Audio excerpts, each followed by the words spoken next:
Praise the lord. ప్రియమైన వాళ్ళారా, మన ప్రభువైన యేసుక్రీస్తు నామములో మీ అందరికీ శుభాభివందనములు తెలియజేసుకుంటున్నాను.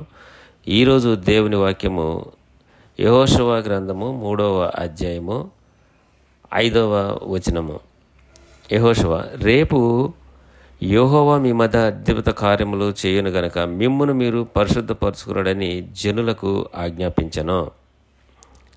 అలాగే 11వ వచనంలో కూడా, జీవము గల దేవుడు మీ మధ్యనున్నాడనియో ఆయన నిత్యముగా మీ ఎదుటనున్నాడనియో మీరు తెలుసుకుందురని మరి వాక్యము సెలవిస్తున్నది. ఇందుని బట్టి మనం గ్రహించాల్సినది ఏమిటంటే, వాగ్దానం చేయబడిన దేశంలోనికి అడుగు పెట్టేటప్పుడు మనల్ని మనము పరిశుద్ధపరచుకోవాలి. ఒక మాటలో చెప్పాలంటే, పాతదైన పులిసిన పిండిని తీసివేసుకోవటం మన హృదయంలో నుండి. ఐగుప్తి ఆచారాలతో నిండి ఉన్న ఆ యొక్క ఇశ్రాయేలు జనాంగాన్ని మిమ్మల్ని మీరు పరిశుద్ధపరచుకొనుడి అని మరి యెహోషువ ఆ యొక్క ఇశ్రాయేలు జనాంగానికి అక్కడ ఉన్న జనానికి తెలియచేస్తున్నాడు. సో మరి వారితో ఇట్లా అన్నాడు, జీవం గల దేవుడు మీ మధ్యన ఉన్నాడనియో ఆయన నిత్యముగా మీ ఎదుట ఉన్నాడనియో వాళ్ళని వెళ్ళగొట్టననియో వీటి వలన మీరు తెలుసుకుందరు అని చెప్తున్నాడు. అయితే యెహోషువ తన దేవుని ఎరిగి ఉన్నాడు. యెహోవాను ఎరిగిన యెహోషువ ఆయనతో సన్నిహిత సంబంధంను కలిగి శక్తిని పొందుకొని ఉన్నాడు.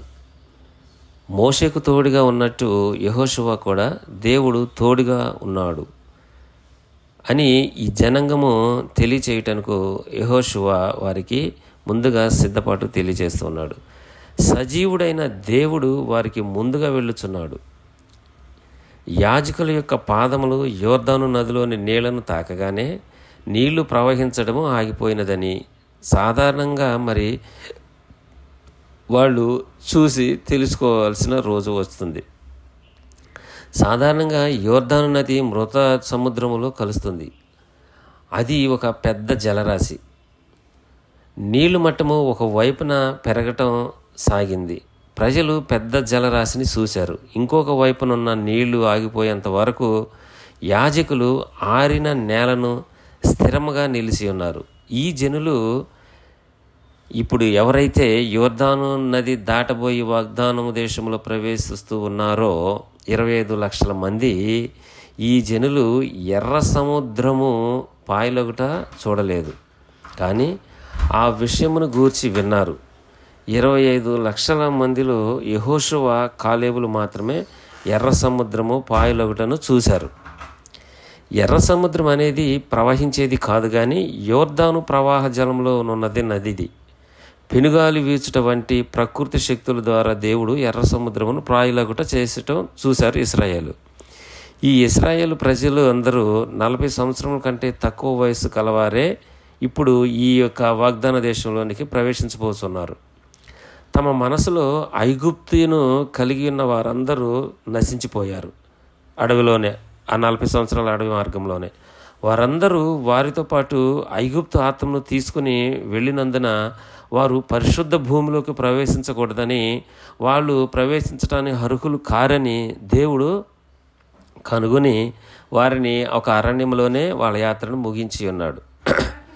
అప్పటి అద్భుతాలు చూడని నూతన తరం వారు ఇప్పుడు బ్రతికి ఉన్నారు. ఈ యవన జనులు ఐగుప్తు దాసత్వమును ఎరగని వారు. అయితే వారు ఐగుప్తు ఆత్మ ఇంకా వారి హృదయములో ఉండుట వలన సర్వశక్తుడైన దేవుని మీద ఆధారపడి నేర్చుకొనలేదు. వాళ్ళు పాత ఆదాము పరిశుద్ధ స్థలంలోనికి ప్రవేశించుటకు అర్హుడు కాదు. అందుకని వారి హృదయంలో ఇంకా ఐగుప్తి ఆచారాలు ఉన్నాయేమో వాటిని తీసివేసి హృదయాన్ని పరిశుద్ధపరచుకోమని యెహోషువ వారికి తెలియజేస్తున్నాడు. అలాంటి పులిసిన పిండి ఇంకా మీలో ఉన్నదేమో, మనలో ఉన్నదేమో పరీక్షించుకుని మరి మనము దేవుని రాజ్యం కొరకు మరి ప్రయాసపడదాము. వాటిని తీసివేసి నూతనమైన రాజ్యంలోనికి మనం ప్రవేశించవలసిన వారిగా మనము ఉంచినాం. మన నిరీక్షణ అదే. కనుకను పాత స్వభావాలను విడిచిపెట్టి మనల్ని మనము పరిశుద్ధపరచుకోవాలి. దేవుడు నిన్ను నన్ను కూడా నూతన సృష్టిగా చేయాలని ఆశిస్తూ వస్తున్నాడు. దేవుడు మన జీవితమును ఒక విజయవంతంగా చేసి తన రాజ్యంలోని సూత్రాల కింద ఉన్న రాజ్యమును నీలో నాలో స్థాపించాలని, మనకు శక్తినివ్వాలని దేవుడు మనను సిద్ధపరుస్తూ ఉన్నాడు.